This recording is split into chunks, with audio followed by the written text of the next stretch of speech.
New Order, and Here to Stay on XFM 104.9. Well, we're here to stay, aren't we, Steve? True enough. Well, for another 4 weeks anyway, then we're off. Then That's four right. more shows. They'll have to order a new DJ. Alright? That was genius. Hey? Oh, wow, I'm it's as simple as that. I'm Ricky Gervais, Steve Mitchell, and Oh. Carl Pilkington. Oh, man. Did anyone, read the, Guardian yesterday? It was Steve's big we were interviewed together. I've never been interviewed before in the paper. I've certainly never had my photo in a national We were very paper excited. We loved the interview. It was talking about our top 10 albums between us. We loved it. We talked really fast, like school kids. We were excited. It was a great interview, and all the way through, it was Ricky Gervais with his writing partner, Steve Mitchell. Stephen Mitchell. It's He not was even gutted. like Merchant. He phoned me up the night before and he was gutted. I know, it's awful. And it was big letters and just all the way through, and the caption, and it's just like, oh, God. But it's embarrassing. Do you know what I mean? It's embarrassing because it's like I was trying to get in the paper. I couldn't believe my luck. And then that just draws attention to the fact that I'm not a celebrity and consequently they can't even remember my name. But the worst thing was that, one of my favourite albums of all time, I said in there, was, Blood on the Tracks by Bob Dylan. And I said, because, you know, I think one of the most beautiful songs ever is If You See Her, Say Hello. And of course these people were sort of transcribing it from, you know, a dictaphone. It came out, my favourite song of all time was If You See a Sailor. If you see a sailor. Oh, hello. Fruity. Oh, Bob Drillboyd's, up on the trap with, where's the sailor gone to? With Ricky Gervais and Steve Mitchellings. Oh. I don't know. They must have thought my name was Mitchell all along. They obviously never knew. The evidence is there. But I don't know why. It was like they reported in the paper that we'd been nominated for a Sony, and it said, Ricky Gervais, who hosts The Breakfast Show on XFM, and it's that sort of, it's just guessing. It's like, presumably someone's gone, does he host The Breakfast Show? And someone's gone, yeah. And that's their research done. Yeah. But there was a thing about, The Office set in Swindon. That's someone going, just write an article about The Office. Where's it set? Swindon, I think. Is it? Yeah. Okay, that'll do. Yeah. Yeah. Even we research the show now and again, don't we? Yeah. Even we look things up. Well, actually, people phone in. Usually that fella. What's that fella's name that calls in who's not got the website? He's got a funny name. Oh. Gilwell or something. James. Phone in if you remember what his name is. Yeah. James at Lose Control. Yeah, what's his surname though? Oh, for goodness sake, this is just gonna be interesting to him. Yeah. And his friends. Oh yeah. Oh yeah. You remember? We better play another record. Yes. I'll tell you what, if Johnny you like Mango. Mango, that's it, yeah. Now, if you like Elvis Costello's Alison, or maybe Rick, I do. Freeze, My Brother Jake, One of my favourites. stay tuned. Badly Drawn Boy, Silent Sigh, Cracking tune, that. XFM 104.9. Maybe there'll be a few silent sighs around London on the 4th of May when, that's it, we're off the air for We are 3 indeed. months. Yeah. Wow, you're really getting into the DJ patter today. Yeah. Brilliant. Yeah, it was good. Yeah. Slick It's only links. taken, what is it, 5 years? Yeah. Now you're finally as good as Foxy. Coming up, Yes. that anecdote that Carl didn't get to last week about Neil Armstrong. Oh, right. I can't wait. It's because he took 3 links telling us about the horse. Yes, of course. Of The course. horse! Think Yeah, of that. wow. I went out with Carl on Thursday night, Right. right? It was one of the most enjoyable nights. I'd like, went out for about, what, 5 or 6 pints, a little crawl, and adventures happened around Carl. Yeah. And just me sitting talking to him was just incredible. I'm thinking that a competition would be win a pint with Carl. Yes. That'd be a hell they of a just gig. have to go for a pint and they can ask him anything they want. Yeah. He's just great. We met my friend, didn't we? Tell him all about that. Oh, yeah. Yeah? What? Did you enjoy it as much as Ricky, Carl? Yeah, there was things I learned as well, like, which was good. Okay. You know his mate Robin, don't you? Yeah, yeah. I'll You'll discuss that later. I'll tell you later about. He's got all his near-death experiences to come. Win a pint, and of course coming up, Carl's homework was, the quotes, and Carl's come up with a great idea to show that anyone can do quotes. He's invented a thing like faking it, where he's got 2 real quotes. Right. And he's made one up. Okay. And he's gonna fool us. I bet we won't be able to tell. Brilliant. Sorry, what was the challenge last Look at him looking at us. What's the matter with you? It's just that before you were like, no, this is good for you, but What? now it's turned into a game. At your expense? Yeah. Have you only just, has it only just dawned on you? Carl, well, I'm joking. It's great, honestly. It's really good. What was the Carl challenge last week? You said it, I thought we did the quotes last week. No, but I gave him a book Happiness. on happiness. It's all about happiness and what the you know, pursuit of happiness, and it's in sort of like quote form and everything. But Carl's gonna do a couple of ones and faking it just to show.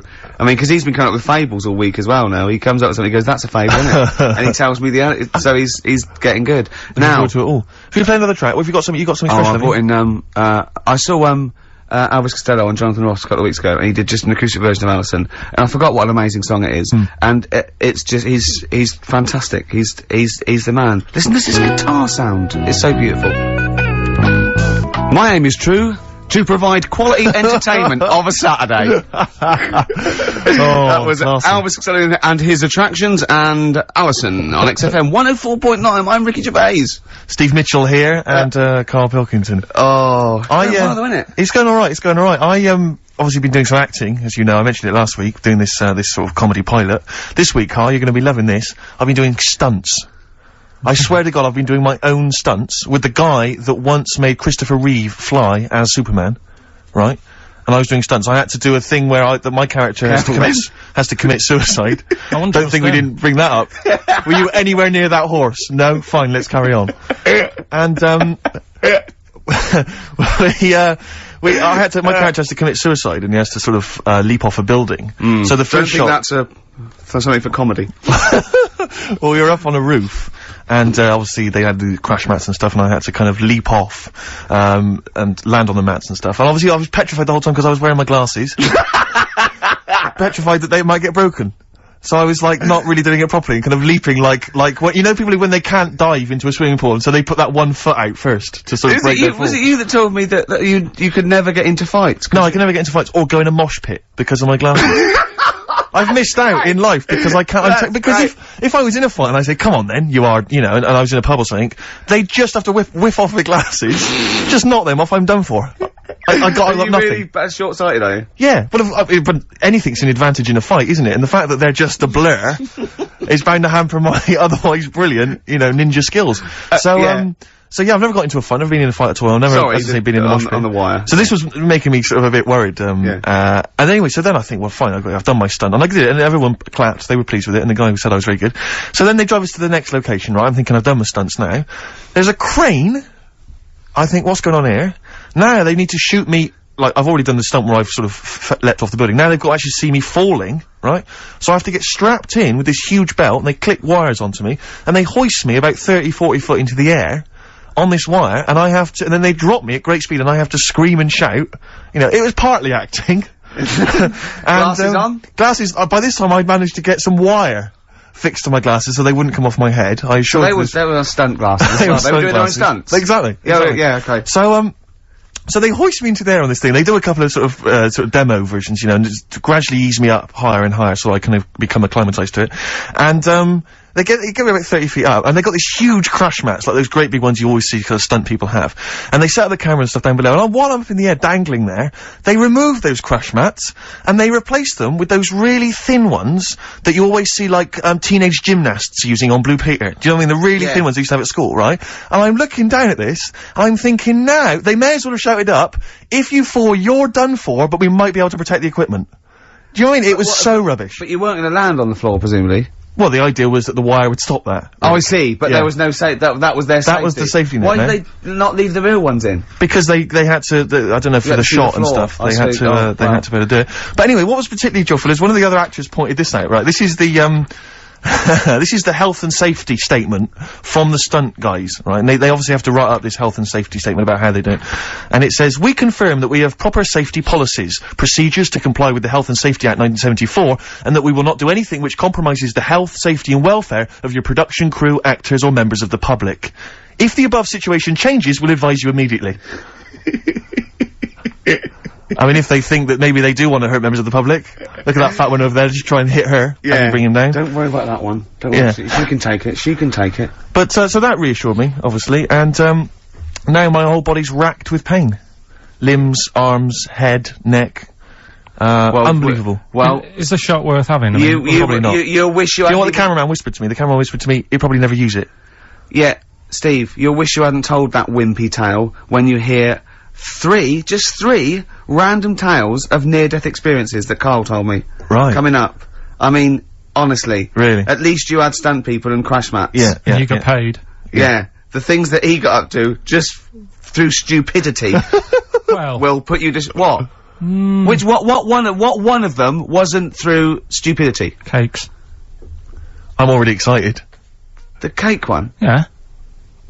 Which one's that? Sorry, you had a near-death experience involving a cake? Hold on, I've got 3. I've got the paper round, the nicking slate, and the Mr. Freeze. What's the cake one? Yeah, I suppose. The cream cake. Oh! Yeah. Right, Play now a you're record. talking in riddles. Play Can a you have these record. next? Yeah, play a record. Cooper Temple Claws. Who needs enemies? Good question, lads. Nobody. This is XFM 104.9. I'm Ricky Gervais. Oh, they should print a little book of those. They're great. Oh, how you can relate any song or artist to anything else. Easy. Joyful. Easy. Well, yeah, so, me and Carl went out, for a beer, and it was great, wasn't it? Yeah, I enjoyed We myself. started Yeah, off, it's good. and you met my mate, Robin, didn't you? Yeah. And, some of the stories. Do you want to tell Steve some things about Robin that you Robin, learned? do you know him well? Yes. Well, do you know about his worm problem as a kid? Go on. Right. He, what I can remember is he had worms as a kid. Not sure how you get him. He never answered me. He was getting a bit touchy about it. Right. This is like the second time I met him. I think he was a bit annoyed that Ricky told me about his problem. What Yes. now? Now straight away, you not being there, instinctively, what do you think went on with this story about worms? My suspicion Yeah. is rather like when you told a group of people that Robin had once suckled milk from a cow's udder. Yeah. He told me that. Yeah, did he mention that as well? Yeah. Yeah. My suspicion is that, like the cow story, the worm story is not true. But And why Robin- why would he get so sort of uppity about it? Well, Because imagine it's if, not true. imagine if that wasn't the first time he'd done it. Imagine if he did that every single time he was with somebody for the first time and Robin was, just met them. He will tell that story to anyone. But they do say there's no smoke without fire. Oh, Robin! I also told him. That's a fable. I also told him that the way Robin cured these worms Yep. was because the doctor told his mother, right, to hold a piece of ham or cheese near Robin's anus so the worms would come out for the food, and he believed it. I'll tell you why, though. I said to Robin used to sit on spam to try and get the worms out, and he believed it. But Steve, right, do you remember that story about 3 or 4 years ago where there was some bloke in the army? He went away to somewhere, Vietnam or whatever. He was messing about in the woods. Messing about in the woods. Shouldn't he have been fighting? Whatever. Yeah. Right, and he walked through some lake, and I think he'd cut his toe or something on something, and some worm of some sort crawled in the gash. Yeah. And, it was in his body, and the doctor said, we've got to get this out of your body. So, what they did was, they said, right, the thinnest part or something of your body that things can crawl through is on the top of your head. So, they wrapped Where the skull is. So they wrapped some bacon. No, they didn't! They did. Ah! That's Oh, that right. thing. So Everyone. he's gone in via the toe. So what we do is, I'll tell you what, that worm's probably heading straight for the head. We'll put a bit of bacon on it. The thinnest part of the body is the skull. Of course it's not the thinnest part of the body. It's where your brain case is, isn't it? It's the skull. There was a reason for it. And it was like they stuck some bacon on his head. And As ever, the vital piece of information, i.e. the reason, Carl seems to have forgotten. because the worm was in his body, and they said everyone likes the smell of bacon. Oh, including even a worms. worm. Again. Even a Vietnamese lake worm. They Oh, they love Remember bacon. Remember last week when I said about the little fella with the bone with no brain, and you were proved wrong? No, Please. no. We were saying it wasn't a little fella. We were saying it was a stillborn child. It wasn't a little You're fella. changing it now. You weren't having any of it last Right, week. hang on a minute. I'm getting confused. There was a Vietnamese snake that went inside of a soldier. worm. A little, like, maggot or some sort that you have to get out of your body because it causes problems. Yes, and so in order to get it out of the He runs body, amok. they strapped bacon to his head. Yeah. That is great. This doctor. And did that work? I think so. They had a picture of him smiling. Oh, God, what, the worm or the bloke? The bloke. Oh, dear. Honestly, I hope someone knows the story. And Right. it was about 3 years ago, I reckon. Okay. And, yeah, it did work. GI bacon. So this is why when So what, the worm burrowed out of his head to get the bacon? get to the bacon. Right. That's great. So this is why when Robin was telling his story, I was a little bit disappointed if it wasn't true. Right. Because in a way... You know Robin's never been to Vietnam. No, but what do you really think that Robin, well, as Robin said at the time, Carl, why would I sit on ham, then tell Ricky Gervais? It's a very good point. Because if he was a kid, you do daft things like that as a kid. Right. It's the telling Ricky Gervais, though. Yeah. And then, oh, bless him. Okay. And then anyway, then, Robin left, and, I tried to chase him, but he got away, and he knows that yeah. And then we had a few pints, and then, Carl embarked on some of the greatest stories ever told. Can you tell the story about your dad? Let me run it, I haven't spoke to him all week, so let me run it by him. Okay, play record. Because, you know. What we got? We've got, one of Steve's... Yeah, well, bizarrely enough, this comes from the, Teachers 2 soundtrack, the soundtrack to the current TV series. There's a slight whiff of nepotism in the air. Yeah. Rick, would you like to explain why? Well, that's why you're doing it. My girlfriend, worked on it. But, Yeah. you were gonna play this anyway, weren't you? Well, I was, actually. Bizarrely enough, I was gonna play some I Am Clute, and, this is from, as I say, the Teachers soundtrack, and this is called To You. It's a good track. I Am Clute, and a track called To You from the, Teachers soundtrack. That's also got, I noticed the Electric Soft Parade, The Hives, Star Sailor, Feeder, Turin Breaks, Mercury Rev on there. It's a good little collection. Lovely. Carl, has just had confirmation. He's looking smug, because someone phoned up and went, it is true, it's a Laogai chi worm, and you wrap bacon around your head. That's all the bloke knew as well. Yeah. And his name was Gary. Yeah. So I'm not having it. No. And he said, see, that's why the Robin thing isn't so weird. He said, but when you said he tried it with cheese, he said I was having none of it. Strokes, hard to explain. Like Carl, really? Yes. Yes. So, Carl, concentrate. Yeah, go on. So, we'll leave the worm with the bacon wrapped round the head, shall we?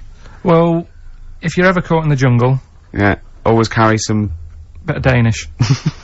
Good advice. Lovely. So, would you like to start on your, to Steve, because I've heard all these, we won't do them all. Well, we'll start off with the Mr. Freeze. Tell Steve the story of Mr. Freeze. This is the first time he nearly died. This is the most serious of the lot, really. So, what it was, do you know, like, I don't know if your mum and dad did the same thing, but, like, they do the weekly shopping on like, a Friday. Yeah. So when you got to Thursday, there wouldn't be much stuff left in the cupboard. It'd just be like, you know, your Jacob's crackers and stuff like that. So when they'd been to the supermarket and they came back, I was like, you know, what's that saying? Like a pig in... You know, I loved it. It was like loads of food coming in, loads of biscuits. What is that saying? He nearly said pig and shit. Right. Is that the saying? Yeah. Right. So yeah, all this food comes in. Thank God he didn't. Otherwise he'd have been in trouble. That's true enough. Because he's culpable for our actions, because he's the producer. So technically, that twat's in charge. Go on. Right, so anyway, so there's loads of food, and I'm like, oh yeah, look at this, and chocolate biscuits, and, you know, penguins and stuff. Bacon. And bacon. Just in case, you never know. So anyway, my mum and dad's putting the food away. Me and our kid are like, he's already grabbed something, gone back upstairs. It's like feral children. it's like a quest for fire. And then they run upstairs. What did you sit under the bed, gnawing at some sort of pig's trotter? So I saw, do you remember Mr. Freeze Pops? I do, yes. Well, they're kind of like popsicles, icicles. Yeah, but really long, like a foot long, right? Yeah. So I thought, I'll have one of them, so I grabbed it. Went for the nutritious stuff first. Absolutely. And like, my mum and dad are putting the stuff away and what have you. And I rip it open and knock it back. Right, straight away, just right back like Swallow that. it straight away, yeah. But it went down the wrong way, right? So what, down your shirt? So I was like, oh god, I can't breathe, and my mum and dad didn't even know what I'd ate. Do you know what I mean? I ate it so quick. Yeah. And I'm sort of tapping my mum on the back, going, she's going, oh god, you know, he's choking again, because I was always choking. If there was one thing, I don't know if I've got like a small throat, but I mean, even Ricky knows, I can't drink that much, can I? Yeah. Do you know, or eat pebbles. I'm not a quick drinker, I'd always, I think I'm scared of like, swallowing stuff. Yeah. And, it was like bottle tops and mint imperials and stuff, I was always choking on stuff. So anyway, she's going, oh god, what's he picked up on that now? Drop it! So hit his nose with a stick. So I was going, I'm choking. At this point, my dad had like, I think he'd put his share away, you know, his food away, and he'd gone his share! I love it! Yeah. He'd gone to watch, like, winner takes all or whatever in the lounge, and I was in the kitchen, and I was starting to like I didn't care anymore. Do you know what I mean? I just got to that point where I wasn't struggling anymore. You just thought, I'm done for. I just was like falling to the ground, and my mum's going, you know, get in here, I think it's serious. And my dad comes in and sort of starts shouting at me, saying that's what you get for being greedy. He didn't even know what I'd eaten. Well, it was the moment to teach you a lesson, certainly. So he's there like that, and my mum's going, oh, look at him, and my lips were going purple, and my eyes were rolling into the back of my head. You look like Marilyn Manson. And, so anyway, she grabbed me from behind and did that fireman thing. The Heimlich manoeuvre. Yeah. And, you know, winded me, and it came up, and I was alright. What, the whole popsicle came flying back out? You see, that's what I don't understand, because there was nothing there. No, just a little bit. No, it swells up, doesn't it? Because it irritated it. So it went down this sort of like your epiglottis. It went down the wrong way, like it went into your air canal instead of your throat, and it sort of spasms, and that's the fear. You just got to calm it down and relax. So in time, I would have been alright. Yeah, anyway. you don't. Well, no, you might have. So that's so that's hang on. So, but no. But the weird thing is, like for like 3 days after that, I felt like a sort of special person. I went to school. I'm saying nothing. I did full days. A special needs person. Yeah. I went to school the next 3 days after that. I didn't like wag it or anything. I did full days. I love that. 3 days, turn over a leaf. Yeah, exactly. After 3 days, you thought, screw it. Yeah, well, did a quick history exam. But have you ever had that where you've like felt like I've been given another chance here? Right, next one. That's popsicle. That's popsicle hell. We'll call that. Right, next one. Which one's the next one? Oh, what about your paper round? Right. Can I ask very quickly, did your life flash before your eyes like they say it did? No, I just sort of went really calm and like, I'm ready for this now. Right. I wasn't bothered, do you know what I mean? You had no regrets? No. No. It was weird. It was really weird. Yeah. But anyway, the paper round one. Paper round, I'd still say it's the best job I've ever had. And he means it! No, I really enjoyed it. It's like, you know, you don't have to work with anyone else, right? So you make your own rules. Just think of that. You know, you sort of You're spreading information to people, vital information. Giving a service, and no one else is around, you know, you can just do what you want and think about stuff whilst you're cycling around on your bike. It's really good. Yeah. So anyway. Imagine the stuff he's thinking about when he's riding around his bike.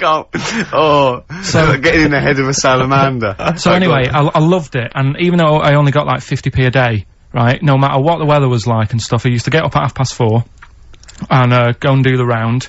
And why'd you get up at 4:30? Because I wanted to watch the Pink Panther at 5:30, so I wanted to get me paper round done. I said, why didn't you watch the Pink Panther? And then did the paper. He went, oh, I can't sit there thinking I've got my paper round to do.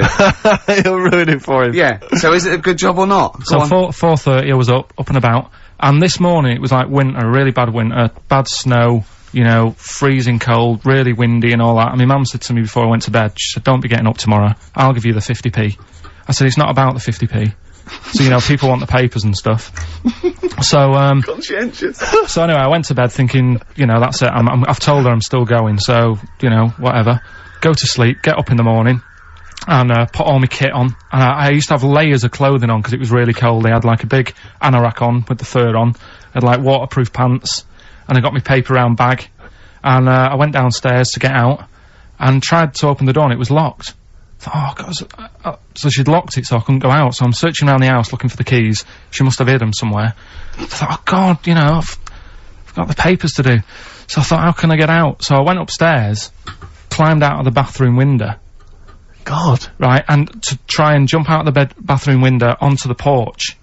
But the problem was, I had so much gear on, I was like the Michelin Man. So I could hardly move as it is. Yeah. And I'm trying to get out the window, and I'm like, trying to stretch down like that, get my foot on the porch, and my bag got caught on like the hook of, do you know, like how you have a hook so you can put the window open? Right, yeah. The little arm goes on. My bag had got caught on that. I was holding on to the wall and my foot on the thing, so I couldn't sort of pull it away in case I pulled it away and then fell on my head. Yeah. So I'm stuck there. Dangling. My dad comes back from working nights. Yeah. He thinks I'm a burglar. Gets out his gun. So he's shouting and stuff, going mad and going, Dad, it's me. And he had to give us a hand using a... He's heard that wily trick in Manchester before. He had to help me using a washing prop thing. a big stick. What did he do? Well, he said, just hold on for your dear life, and I'll sort of push the paper bag off the hook. Why didn't he go upstairs and sort it out?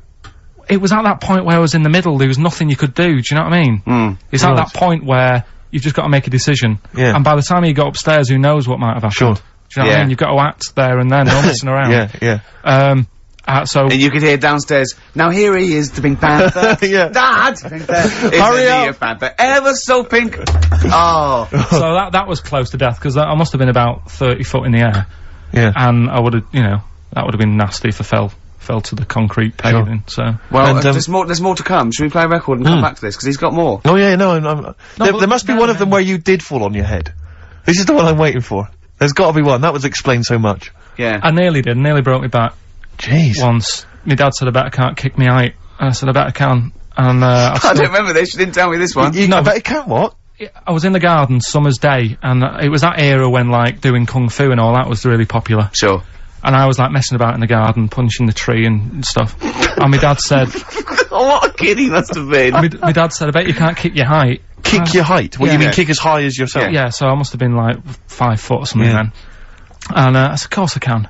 So I bet you can't. But instead of doing it on the grass, I did it on, like, the concrete bit. Kicked it, actually did it. I went, there you go. But didn't, like, get my foot down quick enough and land on my back. You paused to say, there, I've done it. Yeah. As opposed to putting your foot back on the ground.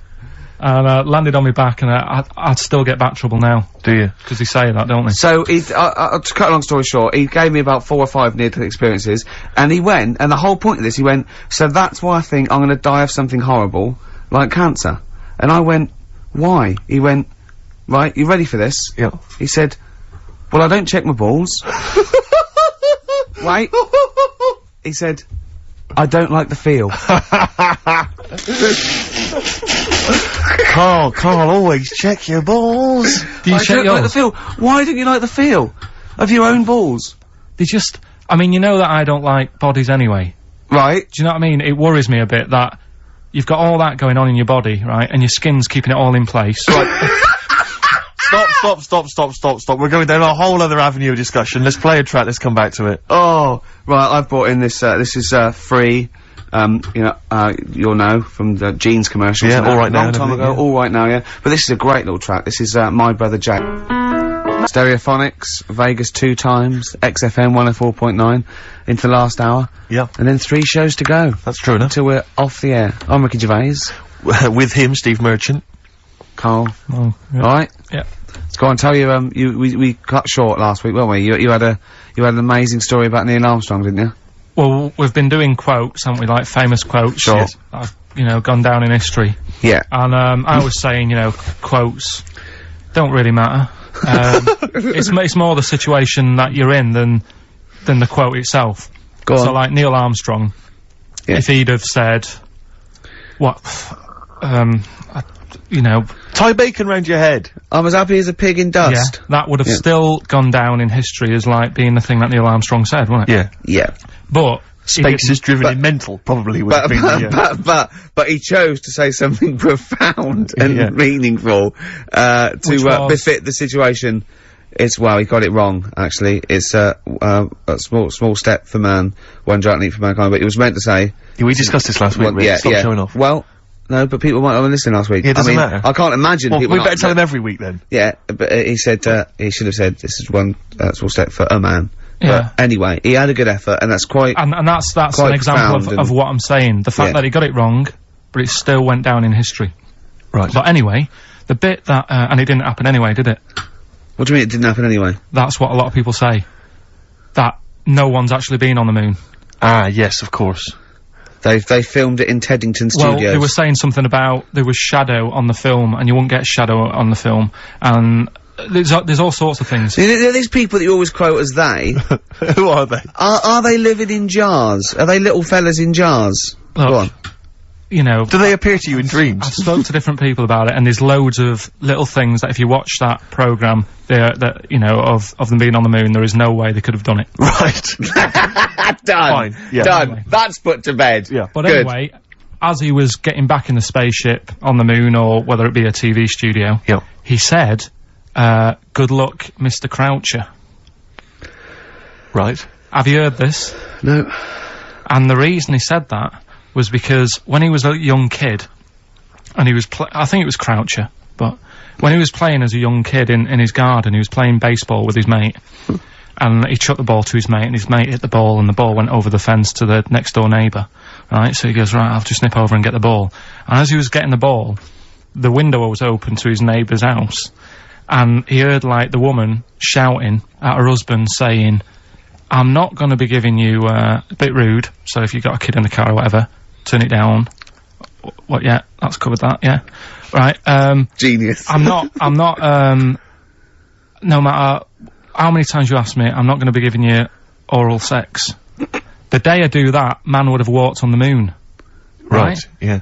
He grows up, he gets on the moon, and he remembers all that story, and as he gets back in the spaceship, he says, good luck, Mr. Croucher. Now, do you know, now, we'll have to say, I've heard that story before, but when I heard it, the woman said, the day I give you a blowjob is the day the boy next door walks on the moon. Which makes it all the more profane. Impossible. And enjoyable. Yeah, and unlikely. Yeah. But yeah, no, I've heard the same story, Carl. Yeah. Look how pleased he is. I love that. Right, so not only have you remembered that anecdote, which may or may not be true, but of course you've also proven The that, day I give you a blowjob, that kid in the garden's probably gonna walk on the moon and say something about giant leaps. Exactly. But, yeah, you must have heard the thing that it never actually happened. Yes, we've all heard it. We've all dismissed it as nonsense. And moved on. Yeah. Yeah. And got on with our lives. Right, Carl. What? Should we do, White Van Man? Oh, you didn't prepare me for that. We better play a track and then I'll, I'll fish out the newspaper and stuff. This is a good little, a little bootleg track here from, Meats and Poultry here. They've, mixed, A with, Outcast. Right. Chorus is great. Is it highly illegal? It is. So people shouldn't rush to their tape machines now and press play and Okay, so record. whatever you do, don't record this now if you're recording it. Hold on, don't say anything. Well, that bootleg's going under the name of, Nothing, Miss Jackson, I think, by, Meats and Poultry. So there you go. I do love these bootleg things, because they're so pointless, but they're so enjoyable. Yeah, it's great. It's fun to do. Yeah, exactly. They're great. But, not as much fun as White Van Carl. White Van Carl, absolutely. Do you want to explain the premise? Well, we take the Sun asked someone else and asked Carl. It's as simple as that. That's The Sun have just taken a normal person, we flipped it. We're gonna ask Carl the same questions about the week's news. Yeah, just basically your opinions, Carl, as ever. What do you make of, well, obviously the big news, David Beckham's broken foot? Is this a big concern for you? No, I mean, it's sad, you know, it's sadder for him more than anyone, because, you know, to like, be in the World Cup is, like, the main thing for him, innit? Yeah. But he's still a young lad, and, I don't think he'll give up. I reckon he'll still turn up. He'll be alright. And, yeah, good luck to the lad. You know I like David, I'm not gonna slag him off. Wise words. He says that like he knows him. Like he's popping round for drinks later. Yeah, like we tried to stitch you up. Go on. But, obviously yesterday, was it yesterday? I think maybe Thursday, the Sun printed a big picture of, David's, foot, and encouraged everyone to touch it at midday, because hoping that this would somehow, if we all thought and prayed together, somehow that would help his foot heal. Do you believe in that? No. Do you have any belief in that? No, you're going down the old, like, Yoragella route, aren't you? Sure. And it's stupid. Yeah. I'm sure, I mean, it's nice effort and everything, it sort of cheers everyone up. Hold on, you believe in ghosts and warlocks and licking toads. Why is that any more stupid than all those things? It's not gonna work, is it? Alright. Fine. It's rubbish. Okay.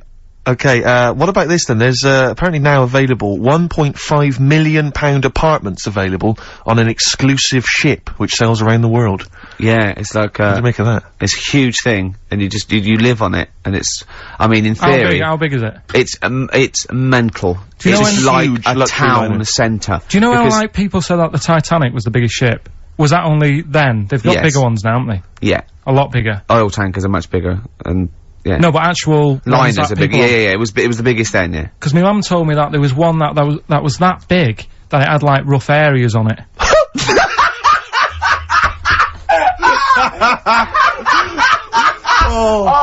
Oh, God!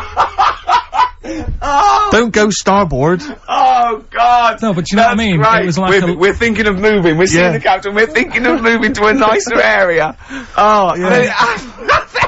I've heard they're very rough in aft. Oh, God. Oh, that's They steal your tyres. A ship's so big there was rough areas. Oh. How big is this one that you're talking about? Well, I don't know, it doesn't give me the specifications here, but they're huge. They're huge. In theory, I mean, it's that thing with, it's obviously marketing, but, they're gonna, solve, the, overpopulation crisis where soon we'll all just be floating around the sea, but... Yeah, I can see that, because I mean, think about it, right? I've been talking to Ricky about it. I was hoping to buy somewhere in London, but there is no way in this world that I can afford it, right? And you look at all the wasted space, like, with the Thames, all it's doing is, like, collecting crisp packets and stuff, and Coke cans, and people have to clean it up, whereas if you got a load of boats on there... Yeah. Problem solved. Yeah. Would you live on a boat? Problem solved. What's his name did it, didn't he? What's that programme? Is it Bergerac? Noah. Oh, Bergerac? There was one where he lived on a boat, I think it's quite... That was Shoestring. Yeah, I'd give it a go, anyway. Noah! I'd like to see you, living in the air, maybe in a giant hot air balloon. Yeah, alright. But, no, the boat thing, because it is gonna get bad as well, isn't it? They're saying that the water's melting or whatever. The water's melting, The ice is melting. Yeah. And there's gonna be more water and less land, so in the future, it's probably gonna be the way we're gonna be living, isn't it? Have you seen that film Waterworld? Nah, I don't fancy it. Because that sort of predicts that, yeah. What, are they saying that the ice thing exactly, will melt? Yeah. But at the same time, I was thinking about this a couple of weeks ago.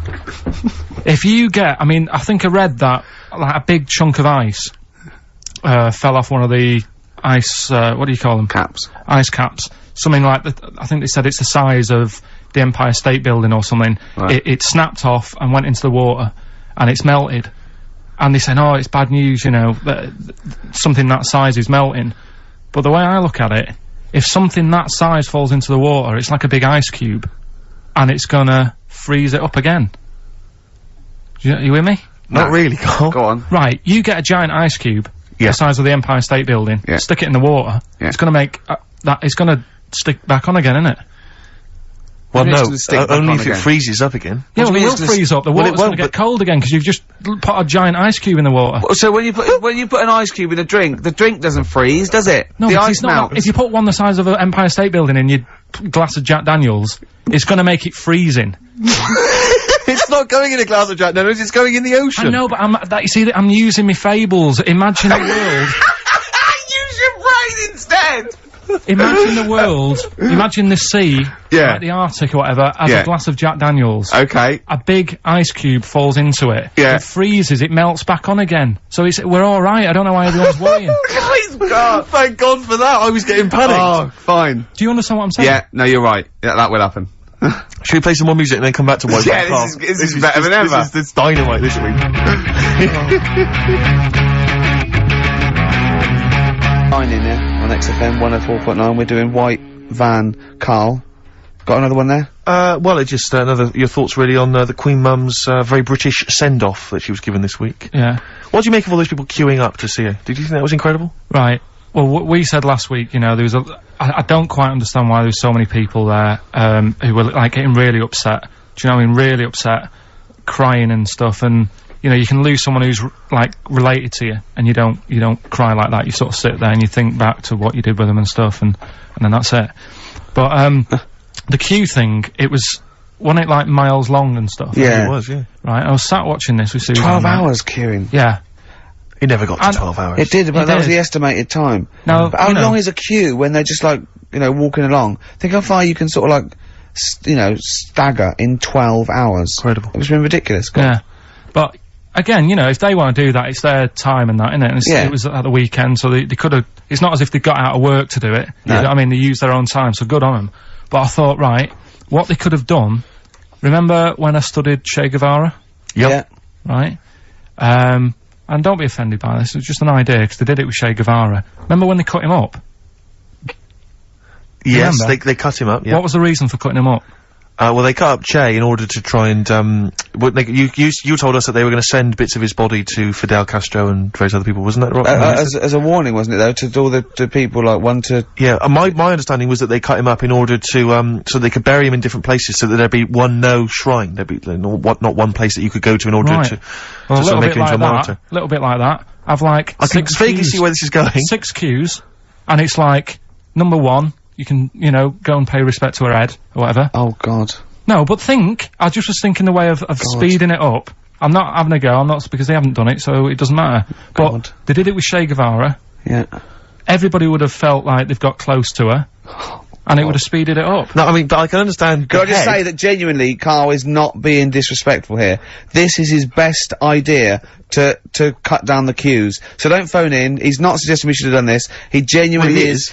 Well, but I mean, he's not doing it to be nasty or wacky or you know.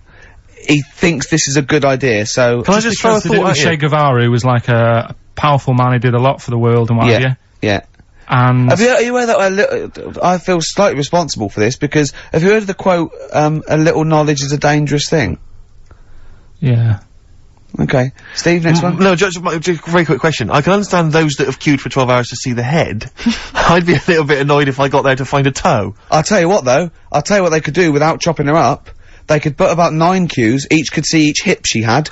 That's true enough. Because she's had about 9 of them, so it'd just be, if you want to see the whole body, it's a 12-hour queue. If you just want to see a couple of the hips. Here's another suggestion for you, I've just thought, right? What? Instead of everyone queuing to see her, why not put her on a trolley and wheel her past everyone else? Running. So yeah, you could have some students on Rag Week, they could combine it. Like when they're always pushing a bed. You know, they could just run it along the queue. No, that'd be fantastic. That'd be disrespectful. Right, as opposed to the chopping up. So.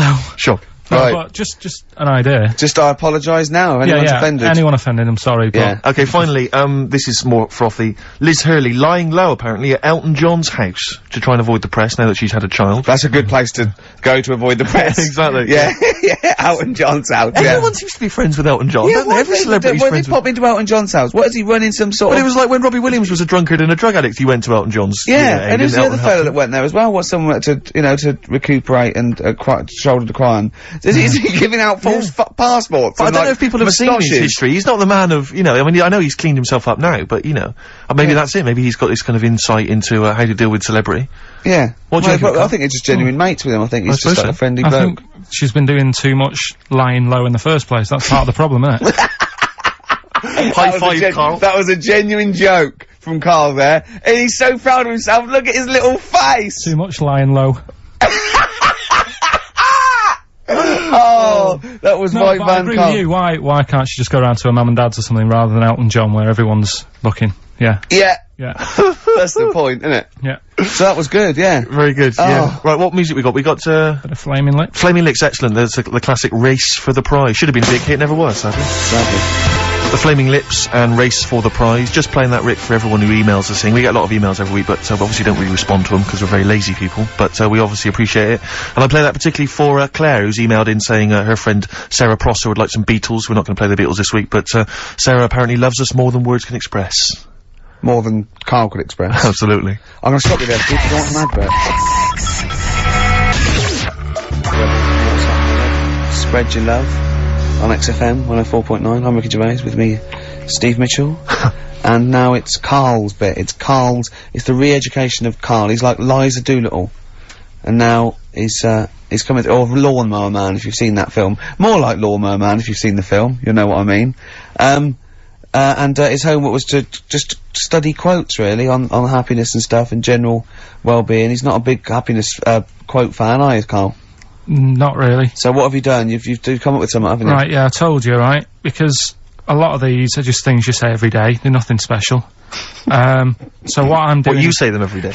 Well, the sort of things you come out with and you don't even think about it, do you know what I mean? Yeah. They're on the TV all the time, people on the radio are saying these sort of little quotes. Sure. And, what I've done is, remember that programme on Channel 4, Faking It? Yeah. Where they got some, like, posh kid to be on a door and all that. What I've done, I've, Imagine if that was the pitch for the show. Dear Channel 4. Just gonna get a posh kid on a door or something? Yeah, yeah, Yours come sincerely, in, Carl. come in. Yeah. TV producer. Yeah, yeah, go on. So, what I've done, this little book of quotes, happiness quotes, I've picked 2 that are real. Okay. And I've made one up. Right? And we've got a guess. And you've got to guess. Okay then, go on. Well, I'll tell you what, Rick, why don't we, when we've heard them, we won't confer. No. You'll write down yours, Yeah. A, B or C, and I'll write down mine and we'll see how it Okay, goes. Carl, off you go. Right, and just because I'm looking at this book, it doesn't mean I'm actually reading. No, I know, Don't worry, no. we're clever. No, we know, we can't see, Is that like Call My Bluff? Yeah, go on Okay. in. Nothing is worth more than this day. Okay. Yeah. Yeah? Alright. Yeah. The way I see it...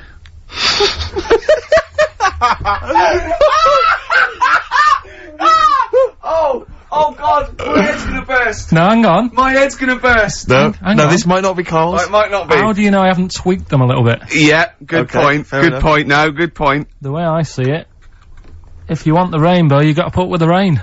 Yeah, okay. Alright? Alright, yeah. Okay, hang on. Yeah. Come on. Cat food. Cat food, come on. It stinks of it. But, if you don't put up with the smell, the little kitten will die. Steve! I don't know what to say! I don't know what to say. Imagine this in faking it. Imagine their faces when he says that and they're going, oh my God. Oh. Carl, play a song, mate. We'll have to confer on this one.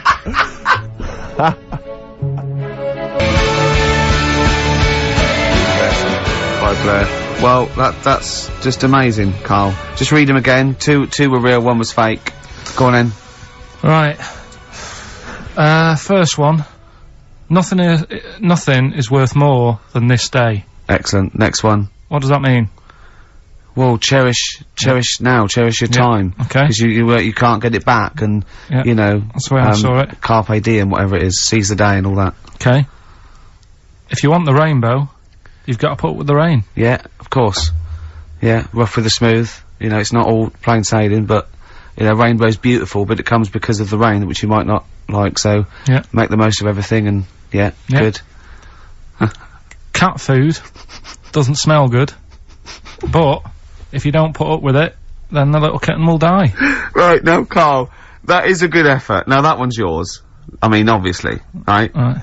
Right, no, but it's a good effort, right? I mean, it slipped seamlessly into the others. Yeah. Don't think it didn't. No, but it's good. I mean, we knew it was that one, but, what I will say is, it's good, but what you don't know, maybe subconsciously, is, I mean, it's very similar to, the putting up with the rain and the rainbow, but that's good. Why do you think that? Well, What does mine mean?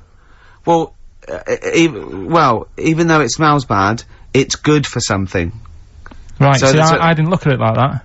What do you look at that? I kind of thought... Was yours more specifically about cat food, generally? Because you know, normally it's an analogy. Yeah, or a metaphor for something, you know, much bigger. well, no, the way I mean, looked at it- Dolly Parton, who I think did the rainbow rain thing, she wasn't specifically concerned about weather conditions. No. It was a sort of general idea. It's all about light. Yeah, It's- well, that's what I've done. Go on, I've used an everyday thing yeah, and put it with today's problems, right? Go on. So, like, my girlfriend, yeah? She might like to go shopping for clothes. I hate it, right. but because I love her, I put up with it. Ah, that's nice. Yeah? Yeah. So, you love that little kitten. You can't stand the smell of the stuff you gotta feed it. But because you love it, you go, well, you know, I'll put up with this just for a few minutes, and then I can, like, squeeze its head later and give it a little... Sorry, can we go back? You know, stroke its head and stuff. Oh, right. Yeah. Sorry, it was a bit of a slip, was it? Squeeze its little head. Yeah. Yeah, well, that's just the thing that I do with cats. Put it in a bag and drown it in a lake. I can feed it and then I can throw it against the wall. Exactly. So you didn't see it like that, did you? No, that's very good. So it's about love, is it? It's about putting up with the bad things Yeah. for something you love. Yeah. Well, that's nice. But that's very Carl, good. you seem now to be convinced and rather smug that you've tricked us and that you've fooled us and that we didn't understand it. Well, but then- I say that's your fault, not ours. No, it's not though. I mean, look, that man in Forrest Gump, he was a bit of a nutter. And he came up with the life as a box of chocolates thing. Yeah. Now, if that was in this book, you say, oh yeah, brilliant, you know, good bit of work. But if he was sat here doing the show with you, Yeah. you'd be taking the mickey out of him. Sometimes I feel he is. No, but Carl, I could. In fact, if people are out there, we're too lazy. Could you write down everything Carl's ever said? Because I think we could publish that. Yeah. He said one today. He saw my salamander. It's not a euphemism. He saw my salamander, and it's just sitting there in the tank. Your exotic pet. Yeah, and he's worried about there not being a lid on. And he said, I went, what are we worried about? He said, wow.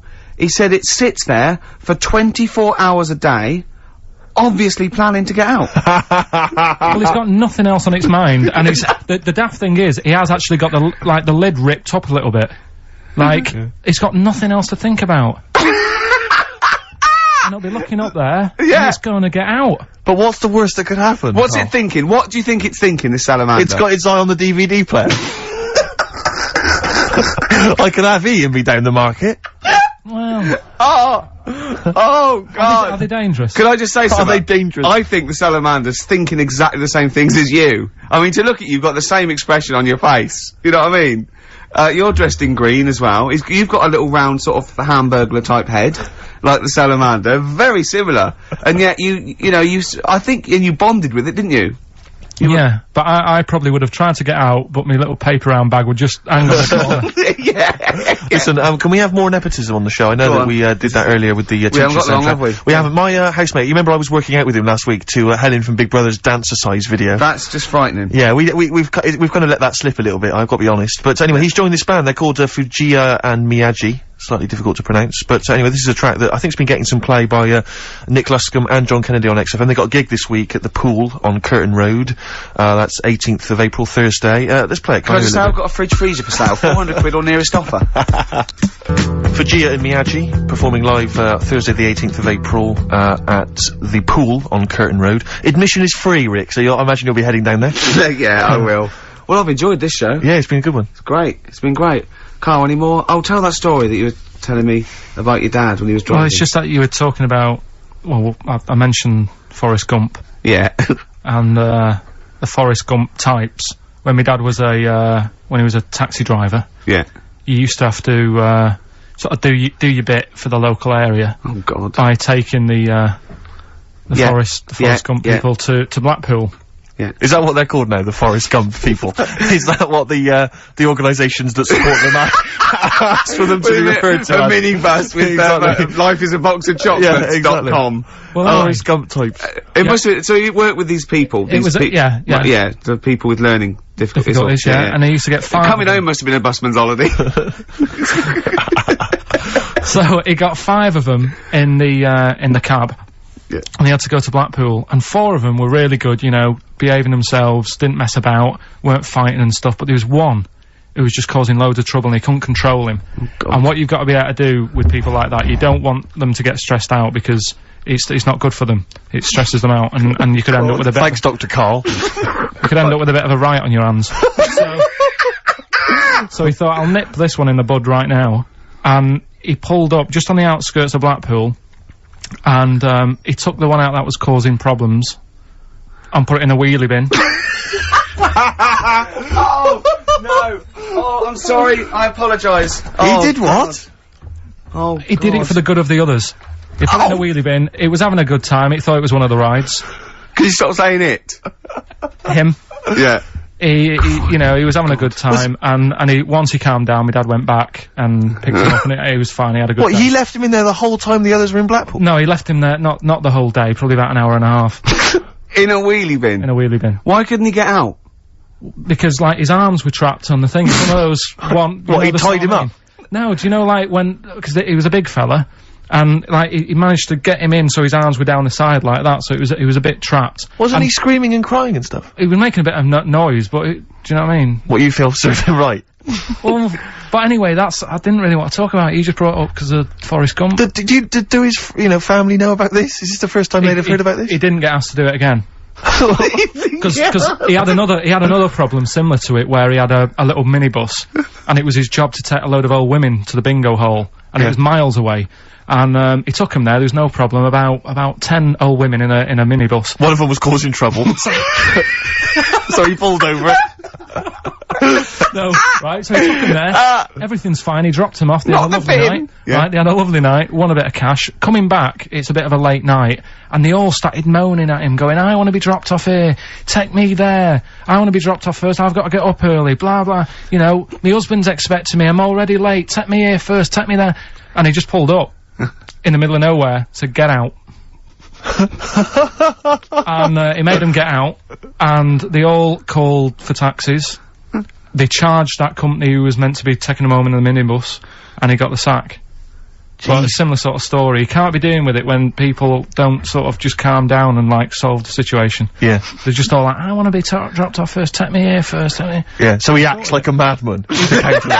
Good. Oh, that was Alright, great. we've got to crack on, haven't we, really? We got, Says so much. Yeah. Yes, Nick Drake, a song for the ladies this week from the album Brighter Later, At the Time of a City Clock. That's Goodbye. it. Yeah, Goodbye. see you next time. Bye.